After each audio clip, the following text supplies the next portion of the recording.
Welcome back, everyone. This is episode 3 of Holographic Health with Simon and Kate. And this week, we wanted to really open the discussion around our mental and emotional health, because Simon and I both experienced a really busy week in the last week. And for different reasons, there was stress, there was fear that came up, and it gave, I guess, great insight into the importance of mental and emotional health, really over physical health at times, because we can really get caught up in the body, our external looks, how we feel physically, and we treat that with food and diet or whatever, which is really, really, really important, of course. But that can be we can be taken out at the knees sometimes if the emotional and mental side of life isn't given as much attention. So I'll hand it over to you in a sec, Simon, but I just think it was really interesting, some of the things you were exploring around that. And yeah, maybe you could give some insight, like we were discussing, around the environment that you live in that's sort of perfect, but that without the mental, emotional health as well, you can be impacted in how you feel. Yeah, definitely. Thank you, Kate.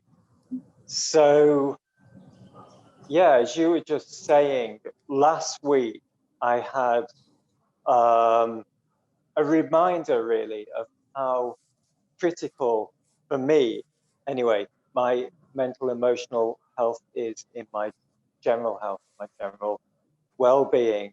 And yeah, as you were just saying, I live in paradise here. I live and I eat super healthy food. I am a vegan. Everything that I eat is home prepared. This is my life. This is my work. You know, we run a detox center here, so I know all about this stuff. You know, and I say I live right by the beach in paradise. I'm surrounded by nature. I rarely wear shoes, so I'm barefoot. You know, I'm doing all the right things. I do my yoga every day, etc., etc. I'm doing all the right things to maintain a really healthy physical body, and I am really, really healthy. But last week I experienced a degree of stress, and with it came some anxiety and fear that I have not experienced for a very long time. Certainly not since I left the kind of more corporate Western world and way of living about 8 years ago when I moved over to Thailand. And I was really taken aback that within 2 days of feeling this stress and these strong, let's say, low vibrational negative emotions, that within 2 days of that, my body was showing symptoms. And yeah, I was feeling really, really quite ill. And I haven't been what we would call ill for years and years and years and years. So, and it was a thankful reminder, actually, to remind me, first of all, that, you know, I'm not invincible and I'm not invulnerable. And also, yeah, that just to remind me as a health coach as well too, the importance and the value of maintaining proper mental and emotional health. And I think you were just saying, I can't remember if you said this off the camera or since we switched the recording on, about how that our mental emotional health is just as important as our physical health. But I would actually say our mental emotional health is more important. It's that our physical health in many ways is a consequence of our mental emotional health. And for sure we can do all the best things possible to, at a physical level, to support the health of our physical body. And these are the things like you just mentioned, like eating good food, doing daily exercise, getting out in nature, etc., etc. But if we don't do what we need to do to maintain proper and balanced mental emotional health, then I don't think that is enough, to maintain overall health. Yeah, and I can relate to that on a lot of levels, really. Because I mean, I got into health and well-being about 11 years ago because I had chronic fatigue, and that was a culmination of a lot of other things that led up to that. And I guess a lot of the work I was doing was all around the physical. And when I get new clients, they come to me having done all the things. And it took me a little while to figure out that I needed to look at my mental health, my emotional health, and that a lot of my physical symptoms were from some trauma that had happened earlier on in life, or how I hadn't been expressing my needs or asking for what I needed support on. I mean, there's lots of different layers within that, but I can really relate to doing all the right things, going to detox retreats and having the green juice and eating the salads and all that kind of thing. And then another sort of aspect to that is when you kind of say about our thoughts, what we think about our food is almost more important than the actual food we're eating as well. So I often talk about that with people. Sometimes if you have the green juice but you hate it and you hate that you're having to drink it, the energy behind that isn't really supportive of your body receiving it and using it in a really wonderful way. So I work with people often to switch beliefs. So, could you look at that green juice a different way? Could you look at it as supportive to your system and just kind of change the narrative? But, I think even landing in Australia, I've had a really kind of turbulent year. I think a lot of people have. But I was in really good health before I got to Australia, and landing back here, I realized I'd been so busy. I'd been suppressing some emotions and suppressing probably quite a few things that needed to be dealt with. And when I landed here, all these symptoms started showing: migraines and stomach disturbances and things I haven't had trouble with for years and years. And I was still eating well, and I was still going to, Pilates and yoga and moving and fresh air in Australia and sunshine and everything, but I was still feeling very unwell. So I can really relate to that. And then having to really turn things around and look at, well, what are the thoughts I'm thinking? What's the narrative in my mind? And what's happening emotionally? What is asking to be given some love and attention, and to be able to transmute whatever's going on?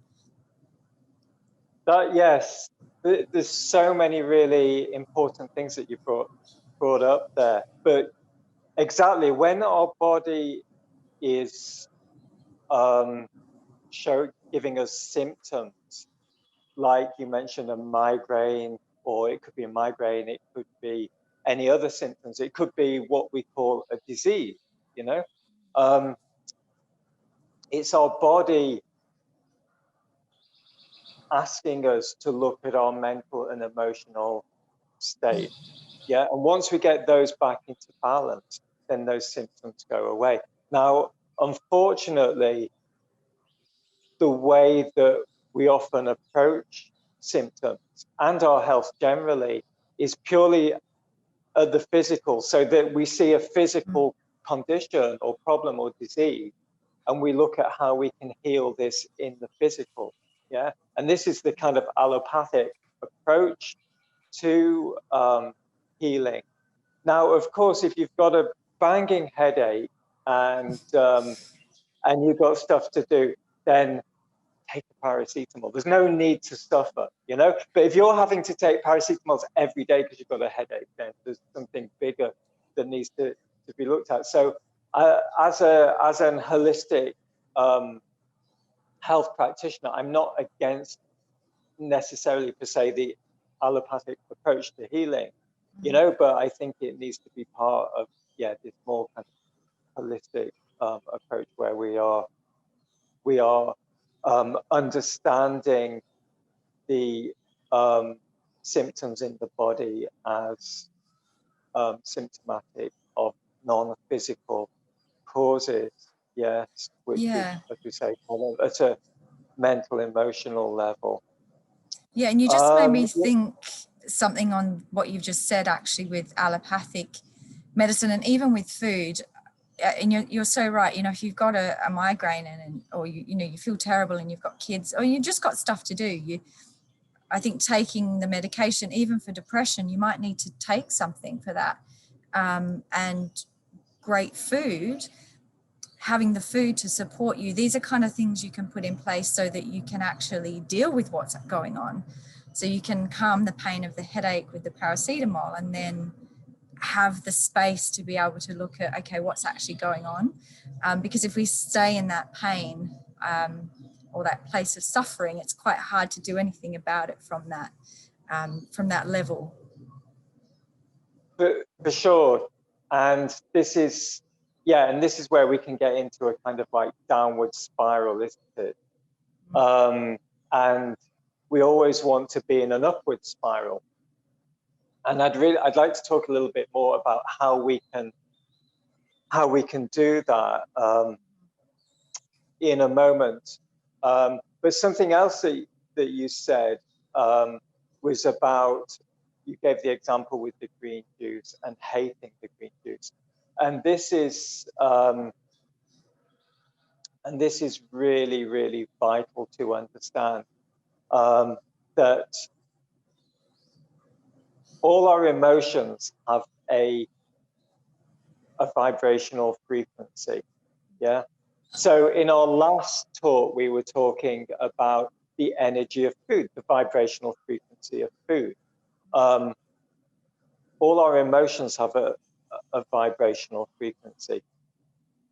And we as beings have, each of us has a unique vibrational frequency signature. We have our own frequency that we are holding. And that frequency, if it is as it should be, then it manifests as a healthy body. If that frequency, if that vibration alters, and when I talk about our bodies having a frequency and a vibration, I think it would be more accurate to say that it's a whole symphony of frequencies. It's not just a single frequency. It's just like, if you could hear the frequency of your body, it'd be like an orchestra playing, yeah, in a way. It's beautifully put. Yeah. Yes, and if that orchestra, if all the sections of the orchestra are present, all the players are in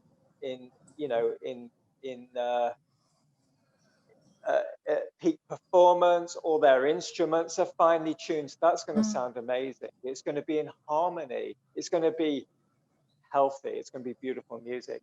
Now, if some of those sections of the orchestra are missing, and the violinist has broken his finger, and the trombonist has dropped his trombone, it's got a dent in it, etc., etc.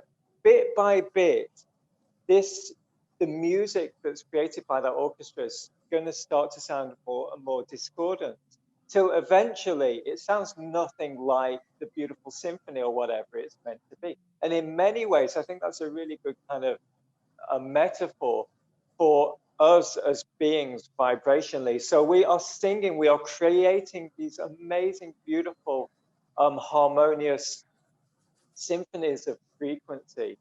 And everything that we come into contact with has an effect on this. And every thought, every emotion that we have, yeah? So if we have what we call a negative emotion, which is a low frequency emotion, then that's going to have some impact on that symphony.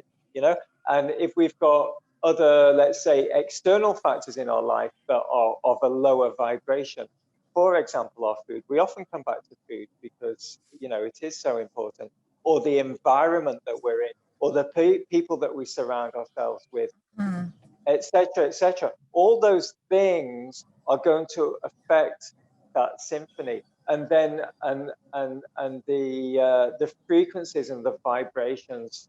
And we could, to use that metaphor, you could you could compare, let's say, each organ of your body with each section of that orchestra. So your liver, for example, or your heart, or your pancreas, or your colon, or whatever, will each be holding their own unique vibrational frequency. And this is why in TCM, in traditional Chinese medicine, we can relate different emotions to different organs.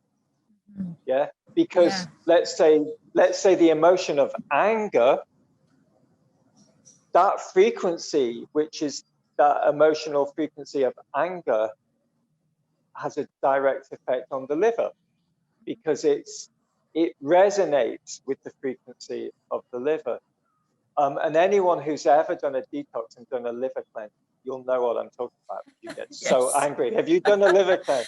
I have done a liver cleanse. Yeah, it's interesting. And it can bring up so much anger, for example.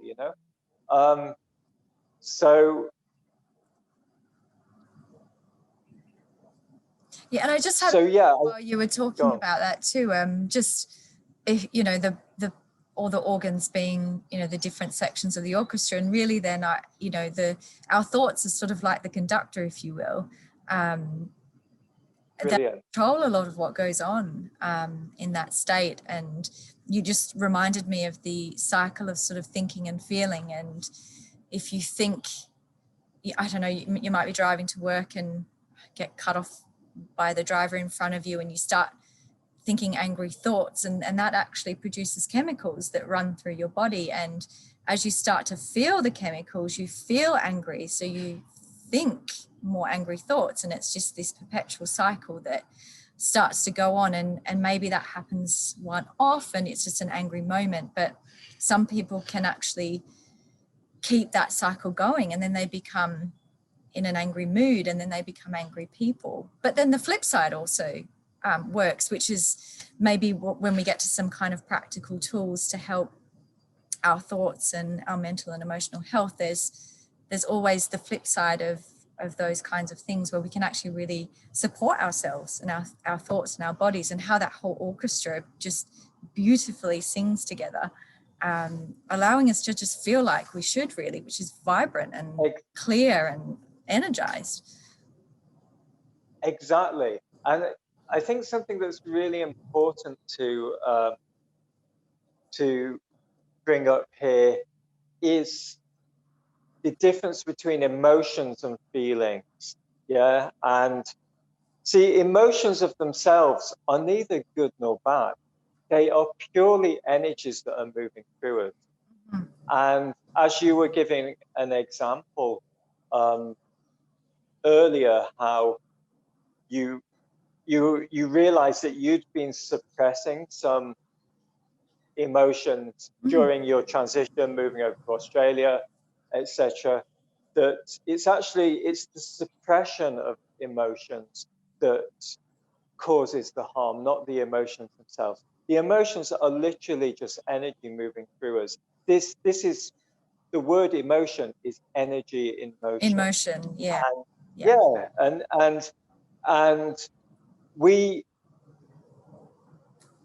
And some of those emotions feel great, and some of those emotions can feel challenging. But the emotions themselves, as they pass through us, have little effect. It's only when we resist those, and that is something that happens at a mental level. The resistance happens mentally, and that's when we judge those emotions to be inappropriate, to be wrong, to be unwanted, whatever it is, and this is where we get into our conditioning, our social conditioning, our beliefs, as you mentioned before.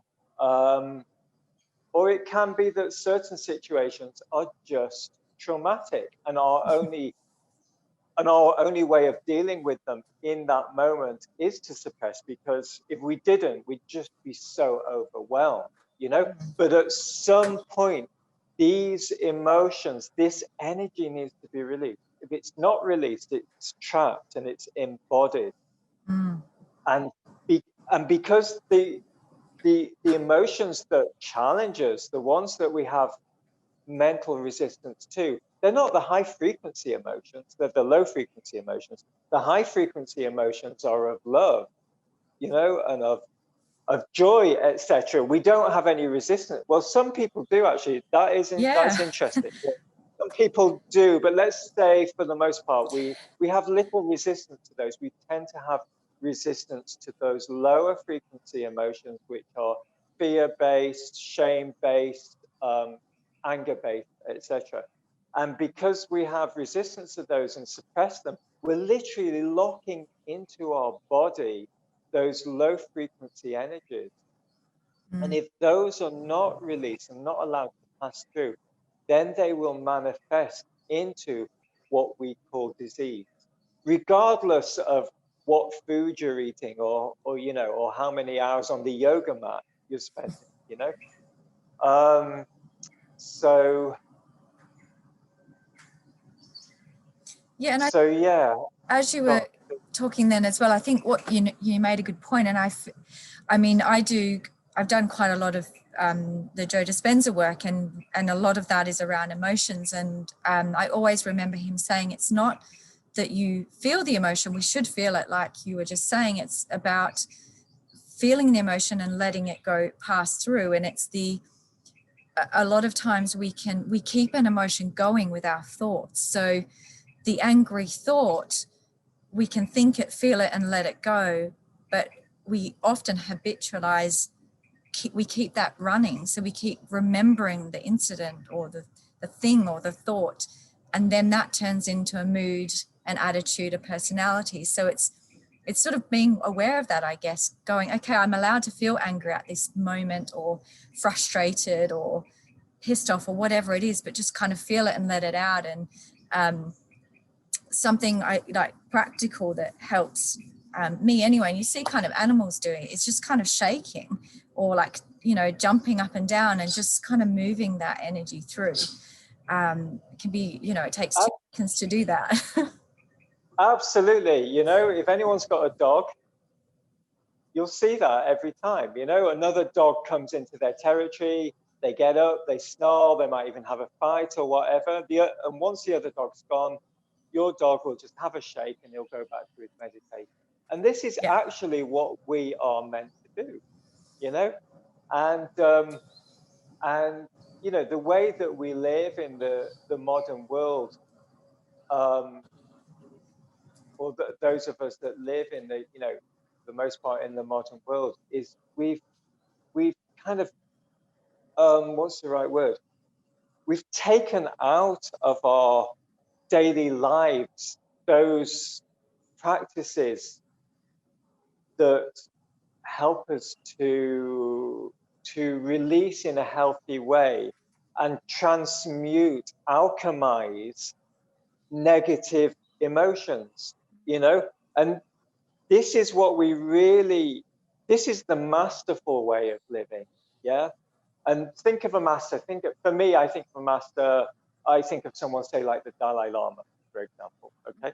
Now, of course, I only see of the Dalai Lama what is put out there publicly, you know, but I'm pretty sure he has his days when he feels, you know, whatever it is.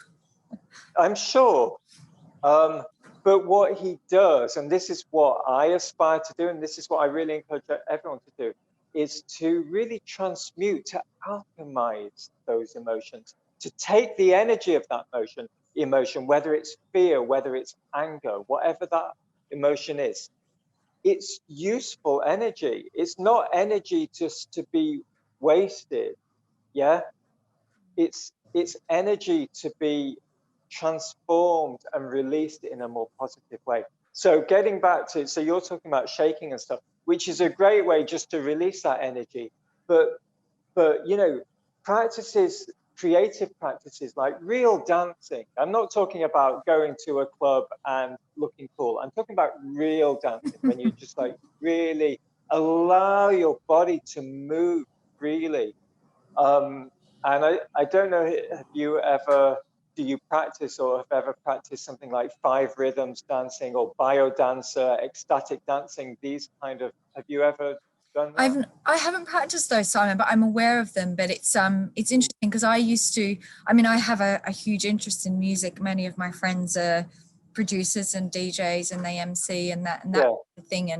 And for me, those going to those kinds of events was always quite a spiritual experience, because you get lost in the music and you just feel the rhythm, and you know, you look around and there's people, everyone's smiling at each other, and it's just such a great experience. And you kind of, you leave feeling alive, and you know, you just moved so much through. And I think you mentioned last time about cooking and dancing around the kitchen, and I do that as well. I'll just chuck on some great music and dance around and sing while I make food, and it's just such a great release.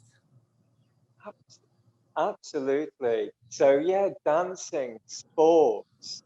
You know, a lot of the world's best artists are driven or fueled by a lot of their internal kind of suffering and their traumas and so there's so many ways that we can. I think really the message that I want to get across here is not, and I know you do as well too, Kate, is that we mustn't fear our emotions and we mustn't suppress our emotions. We must welcome them. There's a beautiful poem that actually, if I had it to hand, I would read it now. It's called The Guest House by Rumi. I'm going to put it on this post afterwards. Sure. It's beautiful. It's beautiful. Yeah, we must really welcome these because they're actually opportunities to create and to use and to work with that energy to kind of like really manifest. And for whatever reasons, I think we've been taught that we shouldn't have emotions. It's like you've got to be happy all the time. If you're not happy in some way, you're kind of failing, you know. Which is so untrue. I would say that is just not happy. Sorry, not possible just to be kind of like happy all the time. But what we can do is transmute and transform those challenging emotions that we feel into something more positive. And I think that kind of then leads us into where we wanted to go with this conversation, which is more about the practical ways that we do this in our everyday life, and how, if we are experiencing being in a downward spiral, which is of not feeling good and then kind of manifesting into our experience more to not feel good about, which makes us feel worse, you know. Yeah. That we want to get into an upward spiral where we're feeling good, which then we manifest more to feel good about, and then we feel even better, you know. Unfortunately, or I don't know if it's unfortunate or not, but we do live in a world of dualities. There's no kind of middle place here. There's no being just in a kind of there's no seer, is there, of bliss that you live 24/7, you know. We're human experience, so we're here to feel it's something that we need to be consciously engaged with, really. Yeah, it's like, because if we don't, we'll go into the downward spiral, you know. So yeah, I think what I wanted to say is there's no kind of like getting to a place where, okay, everything's good and it's just going to stay like this. Life just isn't like that, isn't it? So it's this constant, you know, and we talk about being conscious. This is a big part of what being conscious is about. It's, I think, really conscious with our mental and emotional state, and doing what we need to do to Mm. maintain the, you know, the best mental emotional state. Mm. So should we cover a few practical things that we've both used maybe in the last week or in our lives that are helpful when we're going through the different emotions, I suppose? Because I can really relate on the kind of the fear and the stress. I think a lot of us can this year, particularly with so much uncertainty. And there's a few anchors that I always return to, and curious to what has been working for you as well. No, I'm going to give my voice a short rest. Good. And I'd like to hear from you. You know, as you say, you've got your practices and anchors, which I think is a really great word to use. Yeah, and one of the things that I do, particularly when a lot of fear comes up, is I just take a really, probably just about a minute to really look back on my life, or either write it down or just think about all the times things have worked out for me. And it just calms me down, because I realized that, you know, if you look back on your life, there's probably so many scary things that you've done, or transitions you've been through, or times of uncertainty that you've always generally made it through one way or another. And just remembering, okay, there was that time and I'm still okay, or I've always had this person in my life that supports me and loves me, or, you know, I've got a friend I can call whenever I need to talk about, you know, my deepest fear or vulnerability. Just kind of reminding myself of those things can be really, really helpful. And quite a practical exercise, which I did yesterday, was just writing down a lot of fears and stresses on a piece of paper. Just scribble it down. And it's quite nice, because then you can thank yourself for getting it out, and then have a bit of fun with it. And I just set that on fire with just an intention to release it and let it go. Do that somewhere safe, of course. And then a little exercise,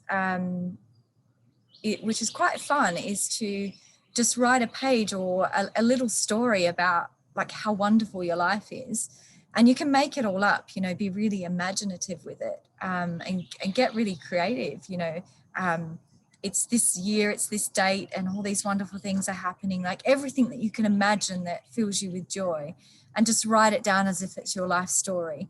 And it really helps you feel fun emotions and remember what you love about life, remember what's exciting, and kind of like a kid, I suppose.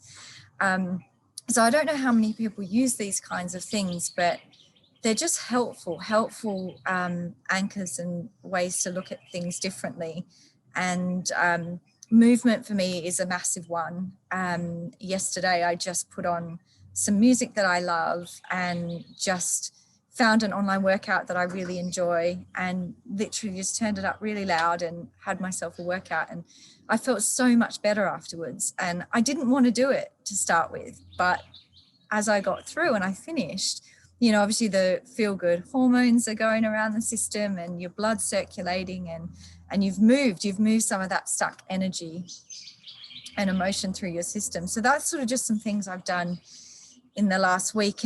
And just going back to your point about, I guess, suppressed emotions and trauma and that kind of thing, you know, if it's available to you, I've ended up working with a really great psychotherapist since the beginning of the year, and she's really helped me to unpack quite a lot of things over my life from childhood and traumas that my body is holding or was holding, that I just personally for myself couldn't seem to access or release. And she has a very gentle way of helping you feel where that is in your body, and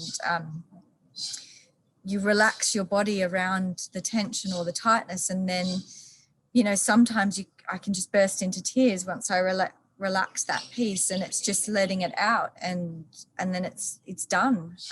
It's not something I have to have lots of conversations around, or even talk to somebody else about. It's just a feeling that in the body and letting it go. And so there's lots and lots of different tools. And I think it's just actually finding what works for you and trying different things, because I know journaling is great for some people, but for me that doesn't work. I get quite frustrated journaling things down. So I prefer movement, or recreating my story that's really good.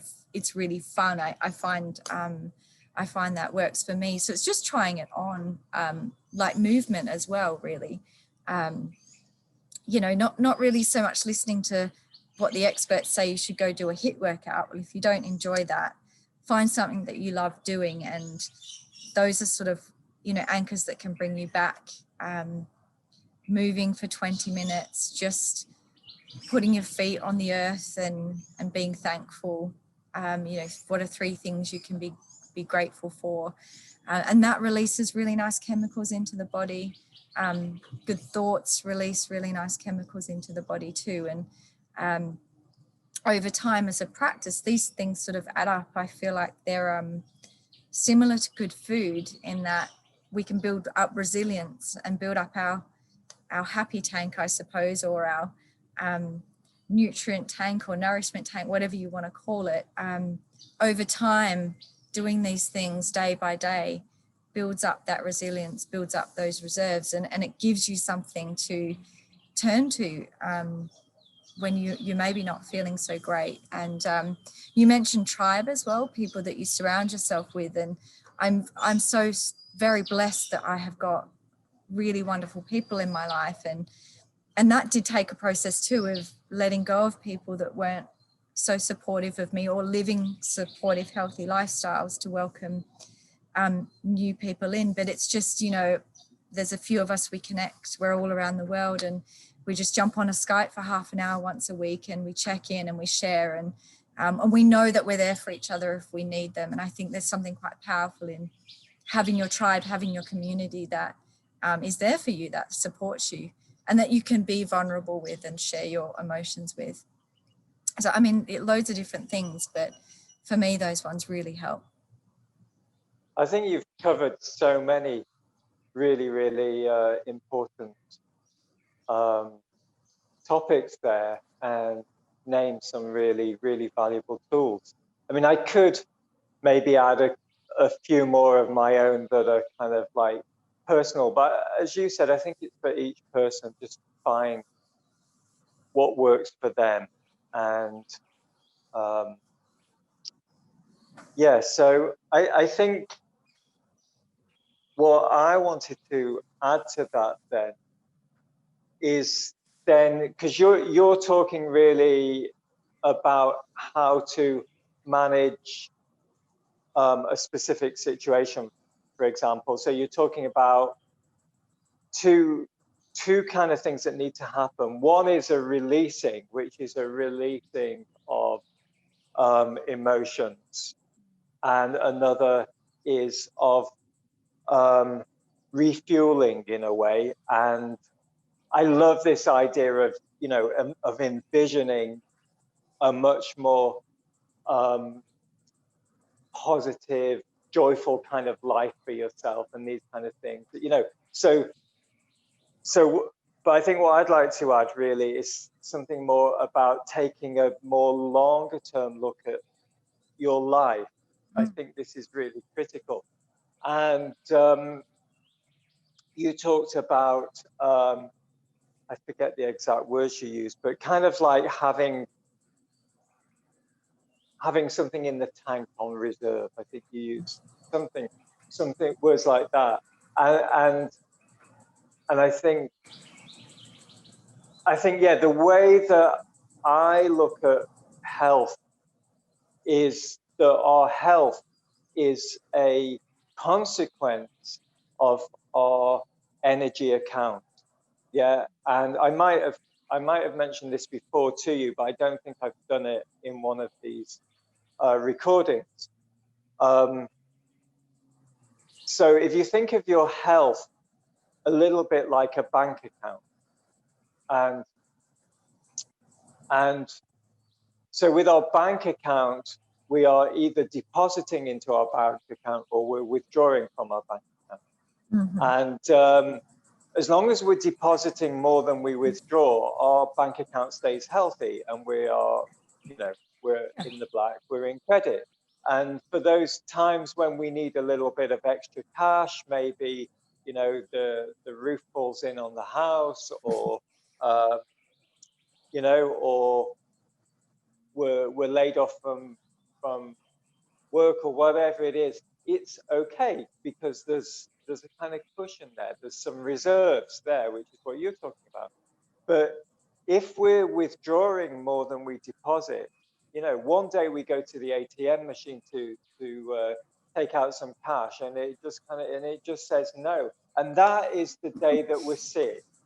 And there are people that think themselves to be healthy, because the person who's withdrawing more than they deposit, if they're not looking at their account, they can be spending the same amount every day. They've got no awareness at all that only tomorrow the ATM is going to say no to them.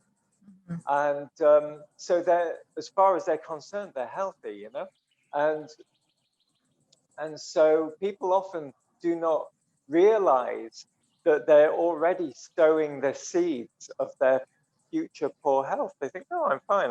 I'm healthy," because they're not seeing the symptoms.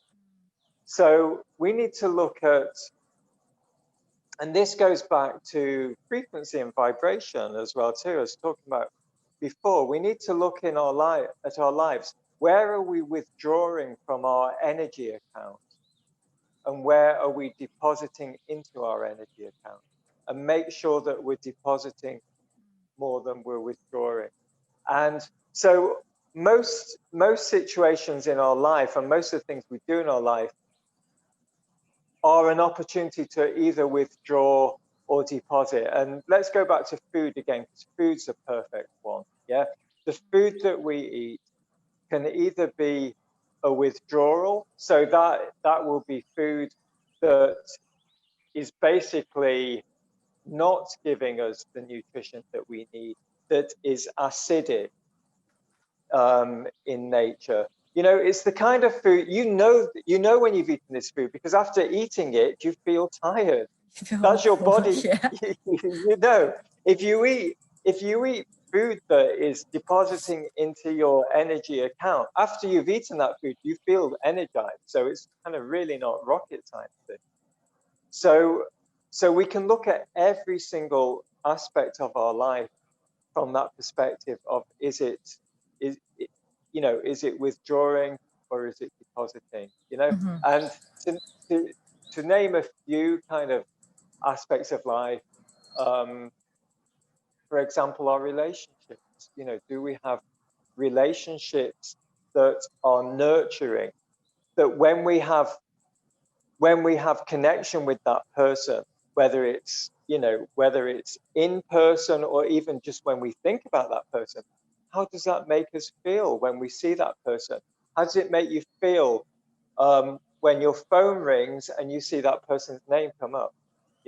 Is it like, oh my God, is it a knot in your stomach, or is it, oh great, I can't wait? We all know people that literally drain our energy, and I often refer to those as energy vampires. They are literally, and I see and feel energy very, very tangibly as an energy healer. And you can literally see this when it happens. It's like they are taking the energy from another person for whatever reason, but to kind of build their own energies up, which has often got a lot to do with their wounding and everything. But if you've got a lot of people like that in your life, that is literally draining your energy and will make you sick. Other areas of life are the environments that we live in. Is your environment, again, nurturing or is it draining? Looking at media is a huge one. Oh, it's a because huge drain. Very, very isn't, huge. well, Yeah, it can be very, can it be. can be very, you know, to watch a beautiful movie, a beautiful Mm, love story, or a you know, a beautifully presented documentary or something like that can also be very uplifting and the opposite. But again, mm. it's something to be extremely conscious of. No, Technology is a massive one these days. You know, sorry, Kate, there's no, you go ahead. so much technology in our lives, isn't it? And it's not going anywhere, whether we like that or not. But, you know, are we masters of that technology? Are we just making use of that technology to enhance our lives, to make our lives easier, so that we've got more time to spend in the garden, to spend with the family, to spend cooking beautiful food? Or are we so engrossed in that technology that it's you know, that we've become slaves to it, and etc., etc. So those are just a few that hopefully will help to get people thinking about their own lives, and just to consider this kind of, okay, am I being drained? Is my energy being withdrawn, or am I depositing into my energy? Mm. Yeah, absolutely. And I think everything you've just listed is perfect actually in terms of, I guess, practical things that we can do to help raise our vibration or think a better thought or what have you. It's just in each of those different areas, is there maybe one that's particularly draining for you? And just I guess just shift in perspective is that the flip side of what's going on, can you access more of that? So I think the media thing that you bring up is a fantastic example, because I often recommend to people to watch a bit of comedy if they're feeling down. Like, find someone that's really funny and just watch 10 minutes of comedy and have a laugh, or watch, you know, your favorite David Attenborough documentary or a nature program, and use those things in a positive way. And same with the relationships. If there's someone that's really draining on you, start to take a step back from having that person in your life, and then start to spend more time with people that enrich your life. So it's little things that we can do, not always simple, but over time you transform your life, because you let go of things that don't serve you, and include more things that do. And it helps when you're in fear or stress or anxiety, because then you build this foundation around you that's really supportive, instead of draining. And it is a process. And as you say, if you just look at all the different areas of your life and just start making the simple, obvious changes, Mm. and and then you go to the next layer, and the next layer, and the next layer, and you go deeper and deeper and deeper into every aspect of your life. And then what happens, kind of by default, is you come into alignment with who you're meant to be, where you're meant to be, and the life that you're meant to be living, you know? And because ultimately, the ultimate expression of health is to be living to our purpose, Yeah. to our soul's contract, and in alignment Mm. with with all that is, whether you want to refer to that as God or chi or whatever language suits you, you know. Mm. And the and the more detached, the further away we come from that, the more sick we become, and the more in alignment we become with that, the more healthy we become. You know, Mm. really, it's as simple as that. That is kind of like the bottom line of it. So yeah, these processes that we're talking about are the processes that bring us into alignment with our purpose. So many people come to me saying, I want to know what my purpose is in life, you know, like as if I've got the answer, you know. And this is what how we find our purpose. Yeah. If you think of anyone that has done incredible things with their lives, they didn't sit down one day and plan what that was going to be. it became an inevitable consequence of their coming into alignment with who and what they really are. So we have to do that, we have to eliminate everything from our lives that is not feeding us at some level. And this takes self-love to be able to do that. We actually need to love ourselves enough to be deserving of that, you know. And I think that's a conversation that we can say for another time, because that's I think so. Yeah. a huge conversation, you know, because oftentimes, and let's come back to food as an example, oftentimes we know what it is that's good for us, but we don't do it. We sabotage ourselves. And I'm going to make a note somewhere to hold that for the next conversation, maybe, because I think that's a really interesting conversation. Yeah, I think so too. Because I think we're about at about time, so we could probably wrap this one up. But I think sort of closing thought I had was just, on the purpose piece and everything we've talked about right now. And if you're feeling stress, feeling anxiety or fear, or wondering what your purpose is, just to take a moment and be kind to yourself, and take a deep breath, just feel into some things that you're grateful for, and taking those deep breaths just helps you relax a little. And just I think a moment of just kind of reverence for your body and how it supports you, and nature and the world and how it supports us, and that even when it doesn't seem like it, that this too shall pass. If you're not feeling great right now, you will feel better again. You will have a better thought, a better feeling. So just kind of a reminder of that. And I think with the purpose piece, it can sometimes be as simple as just doing small things that bring you joy. And that can really help you bring you into alignment for the moment or the day. So that's sort of, that's what I had for closing. Did you have anything else you wanted to share today, Simon? Well, I think that's perfect, Kate. I think the only thing I would add to that is non-judgment, and just to really take the judgment out of where you're at, judgment of yourself, judgment of the situation. And because it's our judgment that often causes our suffering, it's our judgment of, well, this shouldn't be like that, or I shouldn't be feeling like this, and just coming to, the judgment creates resistance, and the resistance, as that saying goes, what we resist persists.